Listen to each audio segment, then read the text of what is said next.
Hello my dear friends. आज के इस सेशन में हम लोग धात्री और लेहन कंप्लीट टॉपिक देखने वाले हैं। ठीक है, उसमें सारे टॉपिक रिलेटेड टू धात्री एंड लेहन देखेंगे।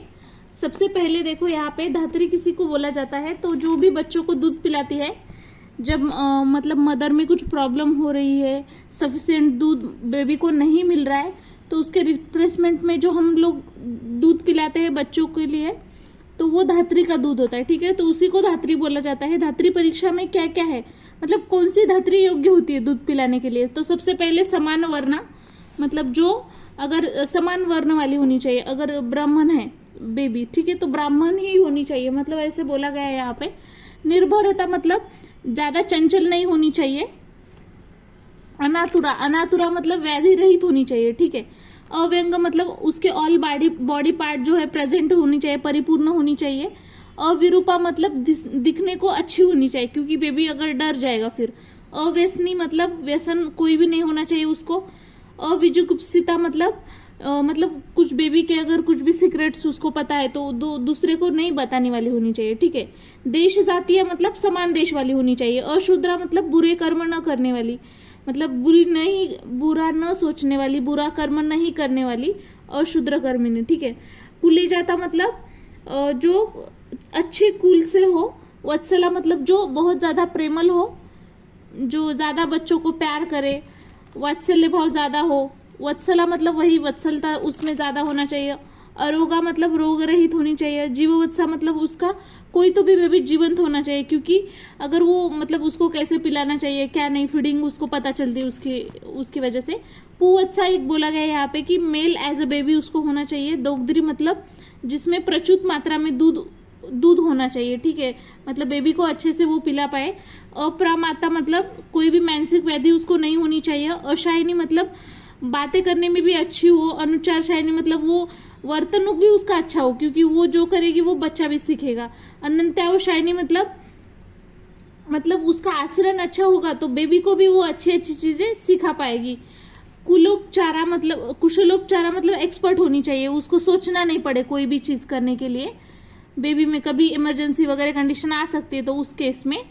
शुचिम आशुचित वेपिनम मतलब स्वच्छता प्रिय होनी चाहिए। शुचि मतलब जो स्वच्छ खुद भी रहे और बेबी को भी, जैसे कभी उसने मतलब स्टूल वगैरह कर दिया तो उसको मतलब ऐसा नहीं लगना चाहिए, तो उसको क्लीन करना चाहिए उसने। उसके बाद शुक्ल अंबर दिया है, जिसने शुक्ल वस्त्र पहने हो ऐसी। चरक और सुश्रुत के अकॉर्डिंग एक ही धात्री होनी चाहिए। ठीक है, लेकिन अष्टांग हृदय ने बोला है कि 2 धात्री होनी चाहिए। यहाँ पे श्लोक भी उन्होंने एक दिया है, स्तन्य धात्रा उभये कार्य दत्त संपादी वत्सले। इसका मतलब कम से कम 2 होनी चाहिए। अगर एक की एब्सेंसी है तो बेबी को भूखा नहीं रखना पड़ेगा, दूसरी एटलीस्ट उसका भूख मीठा पाए, ऐसे इसलिए अष्टांग हृदय ने उसको 2 धात्री होनी चाहिए ऐसे बोला गया है। अभी हम लोग समान बिंदु देखेंगे, मतलब धात्री में क्या क्या चीजें होनी चाहिए। जैसे चरक ने यहाँ पे बताया है कि धात्री जो है यौवन अवस्था की होनी चाहिए और समान वर्ण वाली होनी चाहिए। ठीक है, मतलब ज्यादा बूढ़ी भी नहीं होनी चाहिए, ज्यादा ये भी नहीं होना चाहिए, यौवन अवस्था वाली थी। ठीक है। सुश्रुत ने बोला है कि श्रेष्ठ होनी चाहिए यथावर्ण शावर्ण, और ये बोला है कि शावर्ण वाली जो रहेगी ना धात्री वो सबसे श्रेष्ठ मानी गई है। ठीक है। अष्टांग हृदय के अनुसार मध्यम अवस्था की होनी चाहिए, शुक्ल अंबरा होनी चाहिए, रसवादी लेह दोषाष्टक रहित, मतलब जो अष्टनिंदिक है ना, अष्टनिंदित वाली नहीं होनी चाहिए, विरहित होनी चाहिए। बेबी का जो कुमाराधार है उसके बारे में बताया है, मतलब बेबी को जो संभालेगा, उसको पालन जो करने वाला जो भी रहेगा, तो वो बोला है कैसा होना चाहिए, उसकी क्वालिटीज क्या होना चाहिए। अभियुक्त होना चाहिए, एक ही व्यक्ति होना चाहिए, सदाचारी होना चाहिए, मतलब अच्छा आचरण वाला होना चाहिए, न अति स्थूल, ज्यादा फैटी भी नहीं होना चाहिए, न लोलूप मतलब ज्यादा लालची नहीं होना चाहिए। कुमाराधार कर्तव्य शस्त्रादयो मतलब कर्तव्य दक्ष होना चाहिए, जिसको मतलब उसको काम क्या मिला है बेबी को संभालने का, तो वही काम करना चाहिए। बाल चित्तवित मतलब बेबी के मन के अकॉर्डिंग चलने वाला चाहिए। बाल मनोवैज्ञानिक, उसका मतलब बेबी क्या चाहता है ये उसको पता होना चाहिए। अगर दोष मतलब अगर कुमाराधार में अगर दोष है तो वो कैसे हो सकता है, तो देखो यहाँ पे अगर वो समझो सदाचारी ना हो के दुराचारी है, तो दुराचारी है तो वो अधार्मिक हो जाएगा बेबी उसको देख के। अगर बहुत ही स्थूल है तो उसकी वजह से विकट गामीनम मतलब मंद गति वाला बेबी हमें मतलब हो जाएगा उसको देख देख के। ठीक है। उसके बाद करोति लोलुप बालम घसमर त्वेन रोगी नाम, मतलब अगर ज़्यादा ही लालची अगर वो होता है पर्सन जो भी कुमाराधार है, तो बेबी है ना बहुत ज़्यादा खादाड़ हो जाएगा और व्याधि युक्त हो जाएगा, ज़्यादा कुछ भी खाने लगेगा तो उसको व्याधि हो जाएगी। ठीक है, तो 3 चीज़ें याद रखो। दुराचारी अगर है तो अधार्मिक हो जाएगा, स्थूल अगर है तो विकटगामिनम मतलब गति उसकी मंद हो जाएगी, और ज़्यादा ही लोलुप अगर है तो घसमर मतलब ज़्यादा खादाड़ और रोगी नाम हो जाएगा। ठीक है, अभी कुमारागार कैसे होना चाहिए, वो धार था। ठीक है, कंफ्यूज नहीं होना है।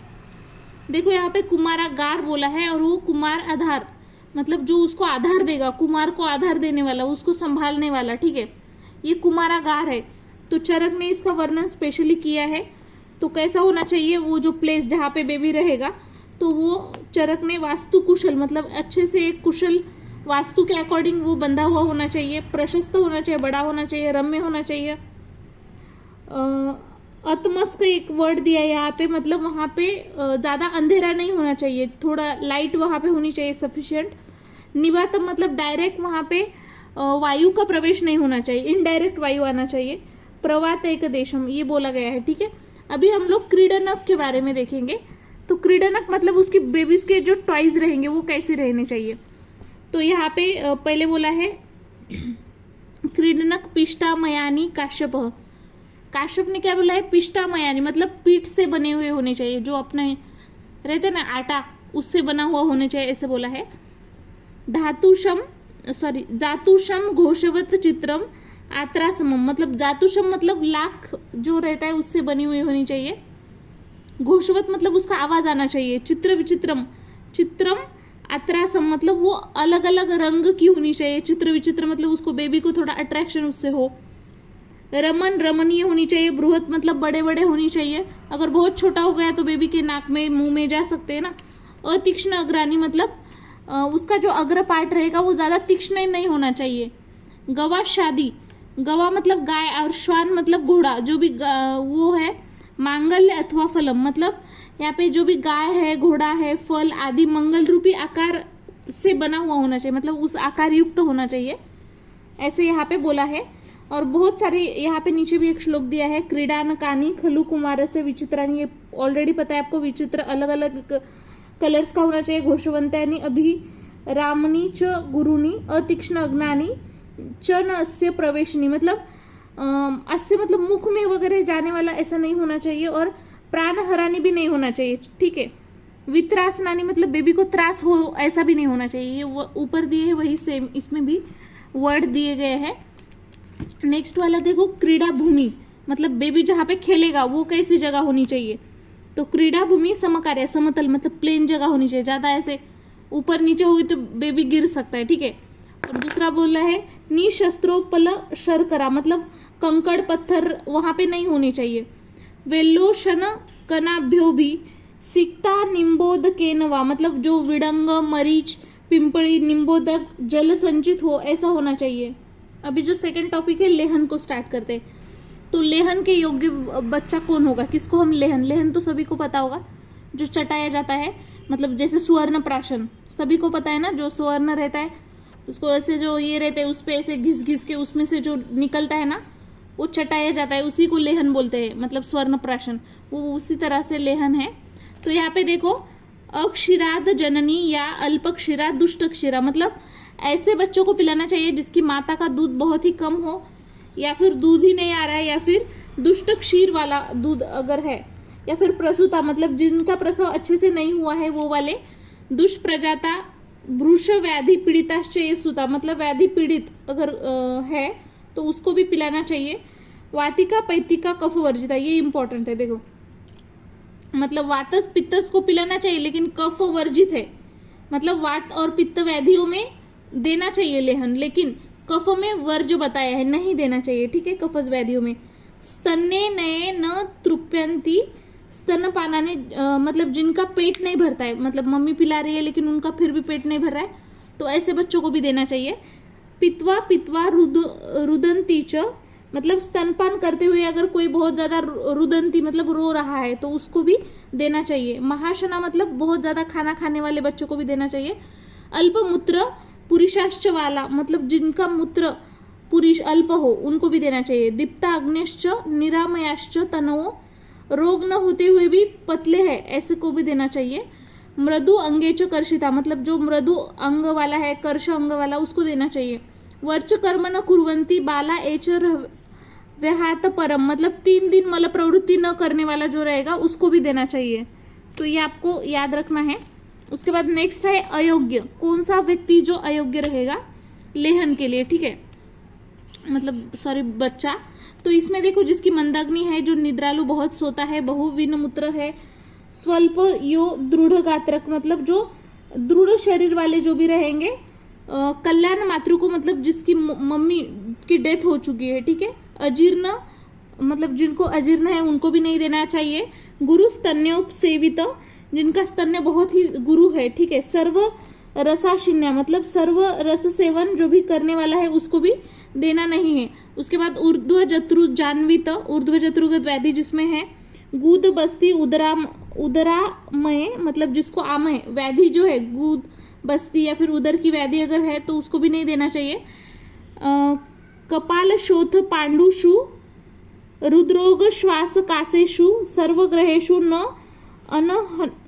अहन्य हनि माशिता, मतलब जिसको जिसको मतलब शोथ आया है कपाल में, या फिर पांडु व्याधि है, हृदय रोग है, श्वास कास हुआ है, सर्वग्रह, ये मतलब ग्रह जो है ये भी एक व्याधि बताई है, बाल ग्रह वगैरह हम लोग आगे देखने वाले बोला है, ठीक है। आशितम, मतलब खाने के तुरंत बाद भी नहीं देना चाहिए। न दुर्दिन, मतलब दुर्दिन अवस्था सभी को पता है ना, जब ज़्यादा ढगाड़ वगैरह वातावरण होता है ना, तभी नहीं देना चाहिए, ठीक है। असत में वस्तु के साथ भी नहीं देना चाहिए। न अतिमात्रा, अधिक मात्रा में भी नहीं देना चाहिए। तो ये सारी चीज़ें आप लोगों को याद रखनी है। उसके बाद देखो लेहन का एक बारे में कुछ लाइन यहाँ पे बताई गई है।